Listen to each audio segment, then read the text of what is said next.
Hey everybody, welcome back to the channel. Today I'm going to be attempting to ranking all the books I finished in 2025. This is going to be a list of all the books that I owned physical copies of, all the audiobooks I finished, and the digital books that I finished as well. We'll try to get through it as fast as we can. It might take a little long because I have over 80 books finished this year. So if I need to break it up into two, I'll do that, but we're just going to hop right in. Um, First off, they're ordered in the order that I read them for the year as well. So the first off of the year was A Time of Changes by Robert Silverberg. I think I'm going to give an A for that one.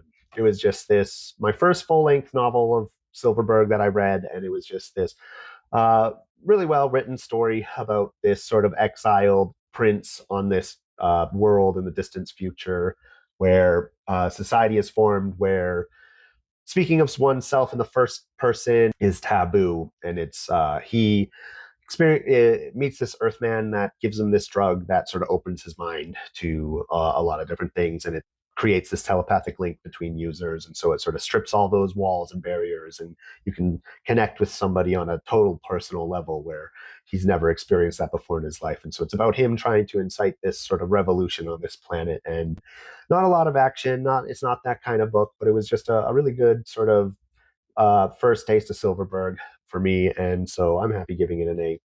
For this next one, Chronicles of Amber Volume 1, I read the three books in it sort of separately through the year, but I'm just going to keep it simple, rank this first volume as its own, but I think I will give it a B. I really liked the first one, Nine Princes in Amber. I loved how it just sort of jumps right into it.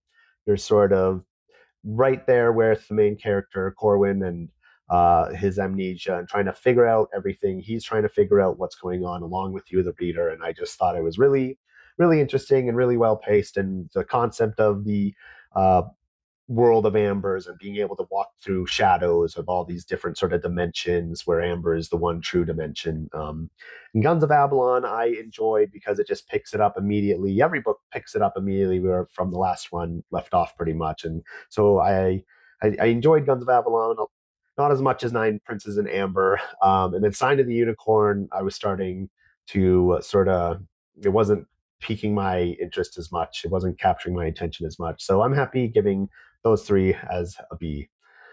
The Ocean at the End of the Lane by Neil Gaiman. This I'm going to give a C. This was an audiobook I did. It was very short.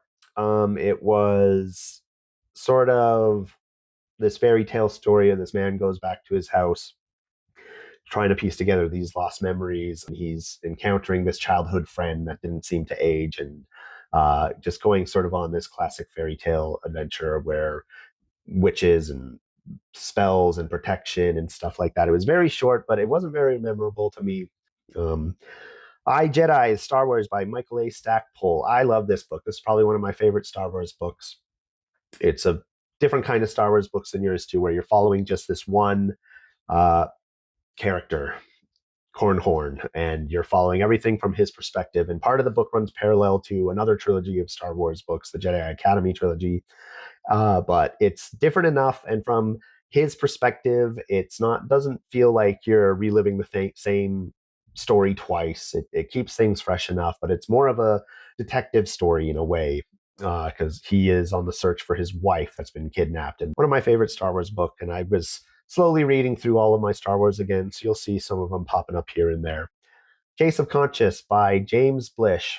Let me give this one an A as well. This was my first taste to James Blish, and I really liked it's broken up into these two parts. I really like the first part being on this alien planet where and it's a Jesuit priest was one of the scientists on the planet studying this alien race to try to steam if it's safe and it won't cause any damage to either planets of this planet and Earth, of these giant lizard-like people, to open up trade and open up travel between these planets. And it's just this sort of religious journey he goes on, trying to figure out how an alien race that is so purely moral can exist without having any knowledge of God. And it's this personal journey of him. And the ending of the book is great. One of the most surprising endings ever. I'm realizing kind of a a James Blish and ending of books from the more I've read from him, where they just sort of end abruptly, but really great ending. So happy giving that one an A. Children of the Jedi by Barbara Hambly. I am going to give this one, going to give it a C. A lot of these Star Wars books, they had a lot of nostalgia for me growing up. But this one, I remember I liked it as a kid. Uh, an old super weapon that Palpatine had made in secret gets activated, and it's on its way to destroy this, where there was this old Jedi sort of city on this planet. But it's no longer there, but the whole ship is automated, and picking up all these different alien races and brainwashing them into believing they're stormtroopers. And Luke ends up on this ship and he is injured. And so he's trying to figure out how to disable the ship before it can destroy this regular city on this planet. But I liked how the alien races with the brainwashing and them thinking they're stormtroopers and the sort of funny, silly things they got away with doing that. But the story itself, it was kind of a slog. Everything outside of the ship, I really didn't enjoy. The whole Leia Han plot, everything ties together at the end, but I just found it boring now. The Resistors by Gish Jen. I'm gonna give this was another audiobook I did. I'm gonna give it a. It was sort of this story of near future after environmental disaster where a large portion of the United States is flooded, this restructuring of the government and everything, and sort of the hierarchy of, um, where people live if you're right next to the water, or you might get exiled or banished to be on the water, and pretty much a death sentence. But it's about this young girl who sort of this family creates this sort of baseball league that's you're not supposed to have mass groupings of people and all this stuff, but starts this sort of underground baseball league as sort of a resistance to this government. And she gets recruited to play on the national team, to play against, I think it's the Chinese. I can't remember if it's the Chinese, but in sort of this national stage, and just sort of her trials and tribulations of fighting against this government while still being in the government. And it was an enjoyable story. I like the environment. I like sort of the setting of the world that they put in. I'm not a big baseball nut, and it's such a huge part of the story, but it was good enough, enjoyable for me. Fledgling by Octavia E. Butler. I give this one an A. This was my first story by Octavia E. Butler that I had read, and it's kind of a weird one of hers to start with. I think she's got a lot of more prominent stories out there, but this was the first one I did. It's sort of this different telling of a vampire story where this young vampire wakes up, no memory, in this cave. She devours somebody for strength and sustenance as a natural sort of survival instinct, not that she knew what she was doing, and just sort of her learning about her family and her vampires, and she gets a group of sort of familiars that she can feed off of, and it's a very pleasurable experience for them, this vampire feeding on them. And it gets into a lot of weird territory because she is in the body, like she has the body of a young girl. Can't remember her exact age. I think it was like 14 or 15 or 16. I don't know. I can't remember. Just knew it was young, but she is hundreds and hundreds of years old. So it's that weird territory of uh, mentally she is ancient, but physically she is the body of a child. And there's a lot of sex in it, a lot of stuff like that, which caught me off guard. I had no idea what I was getting into with Octavia Butler, and the violence is brutal and fast and hard, which is sort of a calling card of her. I'm finding, but it was still a very interesting take on vampire stories. I don't read a lot of vampire stuff, but I enjoyed it. Spell for Chameleon by Pierce Anthony. This I'm throwing up in an S, and I have this weird history with fantasy books where I got sort of burned out on them pretty fast. I found a lot of the stories and the tropes and everything in them get reused a lot. So I didn't have high hopes going into it. And it is this story of this entirely magic land of Xanth, where everyone has sort of a type of magic, and it's this world or this land that's based in our real world, but it's constantly moving and it's hidden and it's protected by this barrier so nobody can get in or out of it. And but it's every aspect of the land is magical, but there's this one boy on it who has no magic.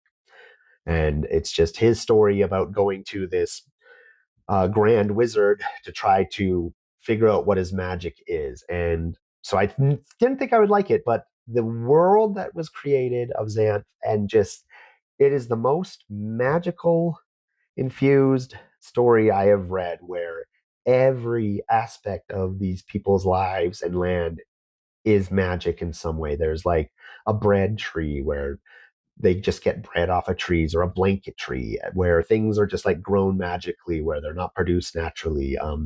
All the rivers and creeks you have to be wary of because there could be spells or curses on them. Like every animal, every plant, everything in it has is infused with magic in some way. And so I just thought it was an amazing um, world building he had made. I really, really enjoyed it. So that'll be my first S for the year.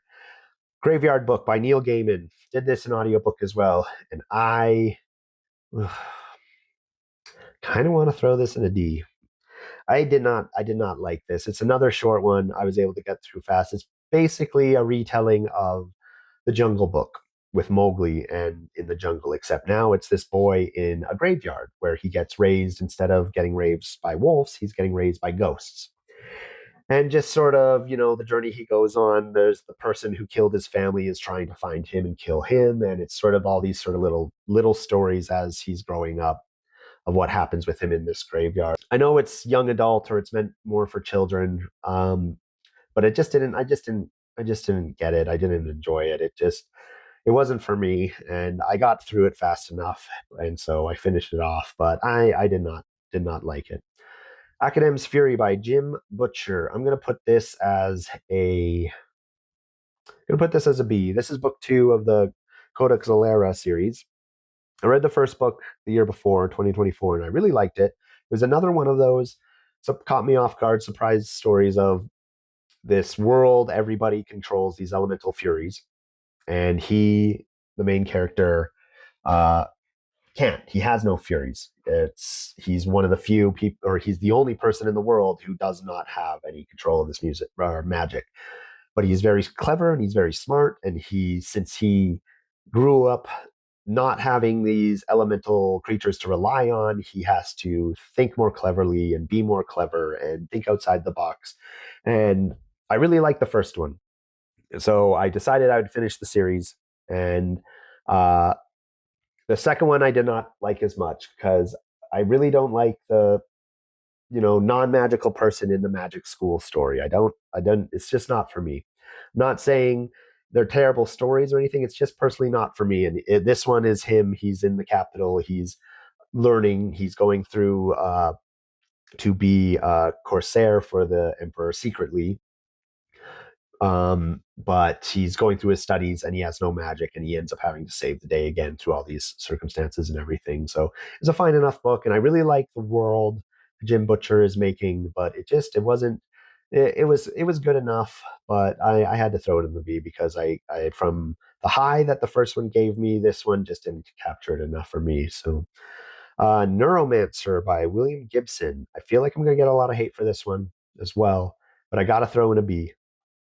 I think, as I said before in my video, that I just wasn't in the right headspace when I was reading it. I just couldn't get into the story. I just couldn't get into the characters. And yeah, the more I think about it and the more I see about it after reading it, I can understand that it is an important story, and being the first sort of cyberpunk story that was written, full novel that was written. And so I can understand its importance in the history of science fiction, but I it just didn't capture me. It just didn't hold my attention, and I know I'm going to revisit it. I know I've got to come back to it again after reading some other stuff and give it a second chance, because I feel like I could bump that into an A on a second go. But this time I just wasn't feeling it. I wasn't in the right headspace for it, so I have to give it a B. The Hugo Winners, Volume 4, edited by Isaac Asimov, but at the time when I decided to do this video and I was looking through my books, I couldn't remember really what was in it. So I had to pull the book off of the shelf and sort of look at the authors in it. And doing that, I remembered, okay, yeah, this has to be an A. It's got um, Joe Haldeman, Larry Niven, Fritz Lieber, Isaac Asimov, Len Snee, Spider Robinson, just like all these big names. And like the Bicentennial Man story is in this by Isaac Asimov. Tricentennial by Joel Haldeman is in this, which I really loved. It's about this sort of generational spaceship that goes off into space um, to populate this sort of Earth-like planet, but something goes wrong where they can't turn the engine off, and so they are constantly speeding up. And because of relativity, for them, the people on the ship, it's only been, 10s, 20 years or whatever, but for the rest of the galaxy, it's been thousands and thousands and thousands of years. Um, and they just are constantly speeding up and get to the other side of the galaxy. And I just thought it was a fun idea, and I really enjoyed that one. After sort of looking at the authors and remembering what was specifically in this one, since it was so long ago that I read it, I have to give it an A because there was just some gold in there. Shadow Over Mars by Leigh Brackett. This I'm going to give a C. This was just a pulpy short. I read this digitally from the library. And it was just this short, sort of pulpy uh, overthrowing of a Martian government or becoming sort of king of Mars. This character, he's sort of prophesized as, his shadow ruling over Mars, and just this story that he goes through. And there's nothing really memorable from it. I can't really remember sort of characters or anything like that. So it was a really quick read, but just the pulpiness of it. And I haven't read Princess of Mars yet, and I'm going to because I know it's such a classic, but I just got the same sort of feel of what that one could be, and it wasn't for me. Cursor's Fury by Jim Butcher. This one I'm giving, I read these all so close together that I can't piece them apart in my mind. I think this one I'm giving a B as well. The main character is sort of advanced, and he's undercover in this sort of legion. It's very Romanesque legion, very Roman, military tactics with all this like fury, magical creatures elements added onto it. And it's still, he's got no elemental powers. He's got nothing to go off except his wits, and he, pretty much single-handedly saves the land from this invading army of these giant werewolf beings, or makes a stalemate or something. I can't remember exactly where this one fits in the book, or I might be getting it confused with the next one. But I really love the world that he created, but still, it's every one of these books felt repetitive, having read them so close together, I feel. So I can't justify in giving it higher than that B. Dark Saber by Kevin James Anderson. This I'm giving a C. This actually was one of my favorite books as well as a kid, and I think it was mainly just the cover. I thought this cover was awesome, and the premise of the Hutts are building their own super weapon. It's pretty much just the laser from the Death Star. And I thought it was a cool, fun book at the time, but when I read it again, this book was hard to get through. This book was a slog. 2001, Space Odyssey by Arthur C. Clarke. I'm going to give this an S as well. I hadn't seen the movie in such a long, long, long, long time. I remember, all the basic beats of it. And going in and reading this, I loved it. He wrote the book sort of in tandem with Stanley Kubrick as they were making the movie.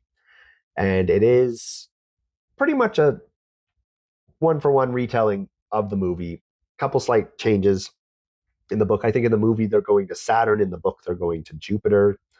But I just loved how much more information you could get out of the book than the movie. Like the whole beginning of the movie with the monkeys and the monolith, just being this weird, crazy thing, and sort of not understanding what was going on. But the first like third of the book is about that, about this monolith and how it's studying all these creatures for potentials of intelligence. And when it does find a potential for advanced intelligence, sort of helping them progress to that next point, and the breadcrumbs of these monoliths and the people that created the monoliths uh, left behind, and just the journey to Saturn on the spaceship and everything with Hal, like the reasons Hal goes mad and his reasons for killing off the crew and everything. And it just was such a fun, great read to just answer all these questions that the movie I remember leaving for me. And the ending of the movie is so like it's known for being this weird, confusing thing with the Star Child and going through the monolith and the trip show of lasers and everything. But the ending of the book, it makes sense. Everything makes sense, and I want to go watch the movie again with this knowledge I have of the book. And so I loved it, and it was a great read. It's probably one of my favorite Arthur C. Clarke's now. Solaris by Stanislaw Lem. This, like Neuromancer, I know I'm going to get hate. I'm going to put that in the B. I Same thing. I couldn't sort of get into it. I wasn't in the right headspace. I wasn't feeling it. At the start, I was really into it, and I loved sort of the horror aspect of um, them being on this research station, studying this ocean that is a worldwide intelligence and trying to make sense of it. But people and things from these scientists' pasts are being manifested on board, and physically and as a real being, and sort of this horror aspect of these people that shouldn't be there popping up and being there, and the emotional toll it's pulling on these people, and just the everything that this would cause, like psychologically and emotionally, on these people, because it's representations of their most like biggest regrets are being manifested. And I really thought I would sink my teeth into it and get through it, but I just sort of it just petered off. It petered off for me, and I couldn't. Maybe I just wasn't understanding the prose. Maybe I just wasn't understanding sort of like the subliminal, underlying message or something. But I just couldn't focus on it after the first little bit, and I want to revisit it along with Neuromancer, and I will revisit it. But just for now, I got to keep it in the B. Um, Caliban's War by James S.A. Corey. This one as well, I'm giving a B. Um, Reading the first one, Leviathan's Wake, I really loved that first one. I loved where it was taking where I thought it was going to be progressing to with this sort of proto molecule. I really love that one. Caliban's War sort of took a step back. You're still dealing with the same proto molecule stuff, but I can't distinguish. I did this one as an audiobook because I just didn't have the time they're pretty hefty books, and I just didn't have the time to get into it, but I just wanted to continue on with the series. It still got all the same things I liked from the first one. Of space travel felt very real, felt very hard on the body, and how they sort of worked around and, wrote up these ideas of how to bypass the G's and all the stresses on the body. I really enjoyed, but it just is a B to me because there was nothing from it that really blew my mind. It does, resolve it. Like the ending of it was satisfying, and it still teases at the end sort of this bigger threat of what's going on Venus. But um, uh, I'll leave it a B. I feel like I gotta speed this up, or this is going to be a two-parter. Star Wars Star Wars X-Wing, Starfighters of Adumar by Aaron Alston. I'm going to give this one an A as well. No, I'm going to give it an A. This was, at the time, was the last book in the X-Wing series, and it was sort of this different kind of story where the main characters from that, involving Cornhorn from iJedi and Wedge Antilles and all these other names of, this is the ninth book, in the X-Wing series. So it's got this history of characters and everything that's led up to this point, but they're on this planet, Adumar, to try to convince them to join the New Republic. But at the same time, there's a group of Imperials there trying to convince them as well, because the population of Adumar is very much based, or the society and everything is very much based on honor and winning duels, and like duels to the death, be it by sword, lasers, starship, anything. Like it's a very big part of it. And so they send sort of the best pilots from both sides to sort of try to convince the other to join, but it turns into this whole civil war. And so it just felt like a good Star Wars story that wasn't like overly in your face Star Wars stuff. I do enjoy those ones more. Captain's Fury by Jim Butcher, the Codex Hilaria series. This one I'm giving an A. This one, I know there was a lot of stuff in this one that I really did like more than the other two, Cursors and Acronyms Fury. Um, I might be getting things from this one and this one sort of mixed up, but from what I remember, I really liked sort of what was going on with the main character in this one. I really was enjoying his progression, but I feel like it was enough action, enough progression in his story to bump that up into the A and sort of have it stand out a bit more in me. And the finale of it, I really enjoyed. And Princeps Fury, I'm also giving an A. There was a particular scene in this one that really stood out to me, that really made it, and just for that scene alone, I loved it. The story was going more to where I thought it was going to go after reading the first one, with this sort of throughout the series, there's this invading, we find out it's an alien invasion pretty much on this planet, and the concept of an alien invasion on sort of swords and sorcery world was a cool concept. Didn't go how exactly I thought it would from the first one, but it, yeah, just it where it was progressing, I was getting, it was starting to feel enough different from other fantasy stories that I feel it bumped up into an A. Planet of Twilight by Barbara Hambly. This is definitely a D. This book sucked as well. I remember even at the time as a kid, I didn't really enjoy this one. Um, had some cool ideas of this sort of ancient plague that was devastated the galaxy long, long time ago and sort of disappeared randomly. No knowledge of what happened to it, but it has a chance popping up again, and it's wiping out ships and it's wiping out planets and stuff like that. I thought it should be a cool idea, but it just dragged and dragged and dragged on, and I didn't care. So I had to just stop. I finished it out of stubbornness, but it wasn't good. Spin, Robert Charles Wilson, giving an A. When I was reading it, um, the Earth is encompassed by this sort of spin membrane where everything on the planet seems to be running at normal speed, but in fact, it is slowed down in relation to the rest of the universe. So millions of years are passing for the rest of the solar system and the universe, whereas they're living their life on the planet. And just this mystery of what happened. And it's jumping between these two timelines, which I really enjoyed the one timeline and was okay with the other. And I didn't know how I felt about it. It's the first of a spin trilogy by him.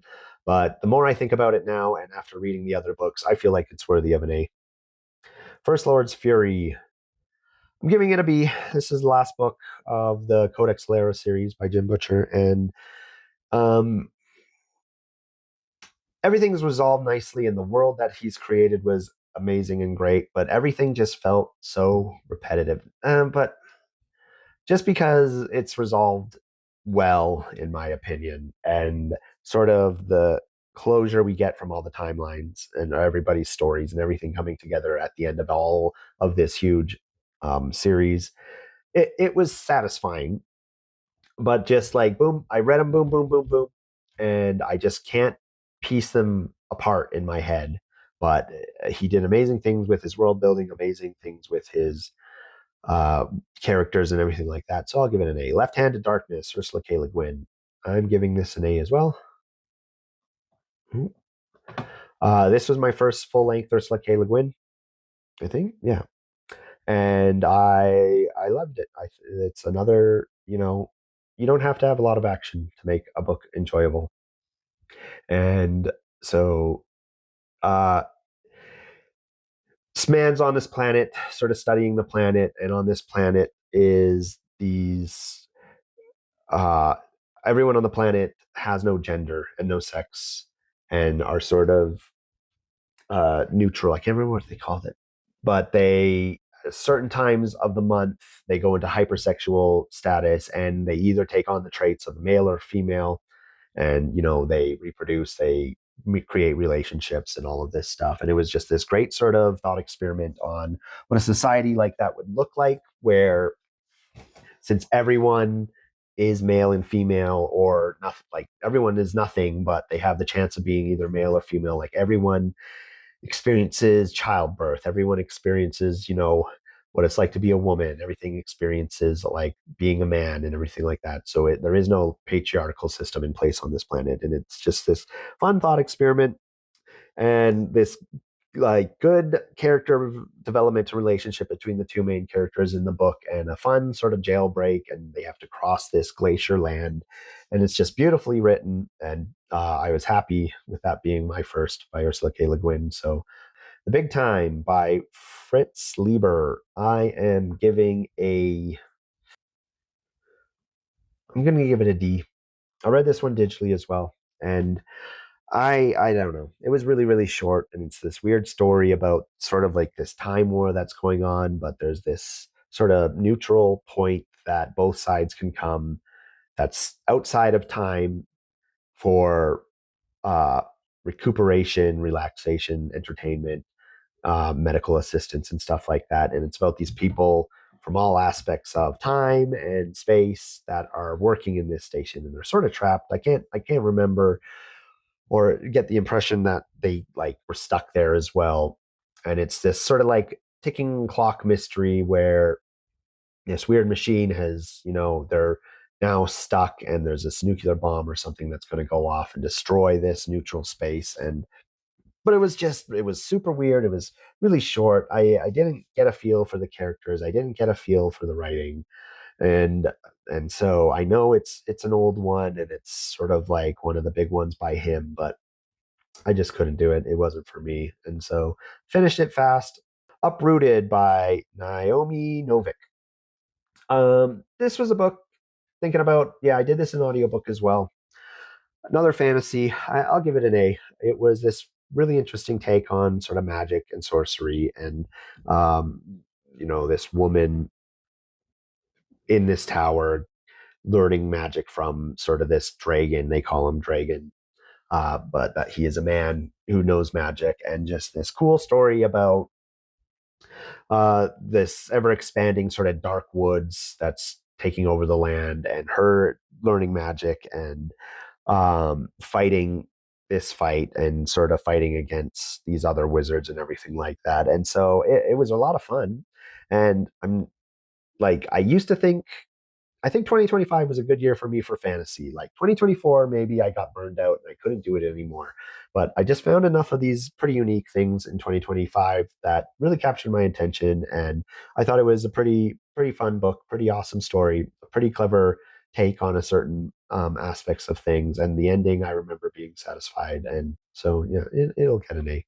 This has taken a lot longer than I thought. I knew it was going to take a while because I have a lot, but I think we're going to end this one, part one, for this first half of what I've done for the year, and we'll just pick it up in another video. We're going to take a pause. We're going to refresh, and we'll pick it up in part two, just trying to get through all these things. So thanks for stopping by. Click the link for the next part, or check out some of my other stuff. Like, subscribe, and I'll see you in the next video. Thanks.